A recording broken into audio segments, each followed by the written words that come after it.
കൃഷ്ണകുമാറിന്റെ മകളുടെ സ്ഥാപനത്തിൽ സാമ്പത്തിക തട്ടിപ്പ് നടത്തിയെന്ന പരാതിയിൽ പ്രതികളായ 3 പേരുടെ മുൻകൂർ ജാമ്യാപേക്ഷ കോടതി തള്ളി. വിനീത, ദിവ്യ, രാധ എന്നിവരുടെ മുൻകൂർ ജാമ്യാപേക്ഷയാണ് തള്ളിയത്. ജീവനക്കാരികളെ തട്ടിക്കൊണ്ടുപോയെന്ന കേസിൽ കൃഷ്ണകുമാറിനും മകൾ ദിയയ്ക്കും മുൻകൂർ ജാമ്യം അനുവദിച്ചിരിക്കുകയും ചെയ്തിരിക്കുന്നു. ഇപ്പോൾ ഈ വാർത്തയുടെ വിശദാംശങ്ങളുമായി അരുൺകുമാർ ചേരുകയാണ്. അരുൺകുമാർ ചേരുകയാണ് തിരുവനന്തപുരത്തു നിന്നും. അരുൺ, എന്താണ് വിശദാംശങ്ങൾ? അനൂപ്, ഏറെ നാൾ ചർച്ചയാവുകയും വിവാദമാവുകയും ചെയ്ത ഒരു കേസിനാണ് തിരുവനന്തപുരം സെഷൻസ് കോടതി ഇപ്പോൾ ഒരു നിലപാടെടുത്തിരിക്കുന്നത്. ഈ കേസിൽ വാദിയും പ്രതികളുമായിട്ടുള്ള ഇരു വിഭാഗവും കോടതിയിൽ മുൻകൂർ ജാമ്യാപേക്ഷയുമായി ചെന്നിരുന്നു. അതിൽ കൃഷ്ണകുമാറിനും മകൾ ദിയയ്ക്കും മുൻകൂർ ജാമ്യം ലഭിച്ചപ്പോൾ ഇവരുടെ സ്ഥാപനത്തിലെ ജീവനക്കാരികളായിട്ടുള്ള 3 സ്ത്രീകളുടെ മുൻകൂർ ജാമ്യാപേക്ഷ കോടതി തള്ളിയിരിക്കുകയാണ് ചെയ്തത്.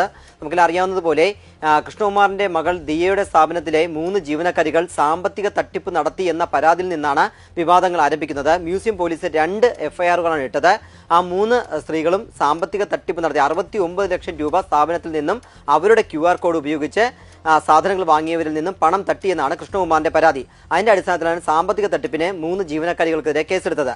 അതിന് പിന്നാലെ, ഈ കേസ് നൽകിയതിന് പിന്നാലെ തട്ടിക്കൊണ്ടുപോയി ഭീഷണിപ്പെടുത്തി, ബലാത്സംഗം ചെയ്യുന്നത് ഭീഷണിപ്പെടുത്തി കൃഷ്ണകുമാർ പണം വാങ്ങി എന്നതായിരുന്നു ഈ ജീവനക്കാരികളുടെ പരാതി. ഇന്നലെ ക്രൈംബ്രാഞ്ച് ഒരു നിലപാട് അറിയിച്ചത് ഇക്കാര്യത്തിൽ ഈ ജീവനക്കാരികളുടെ പരാതിയിൽ കൃത്യമായിട്ടുള്ള തെളിവുകളൊന്നും ലഭിച്ചിട്ടില്ല.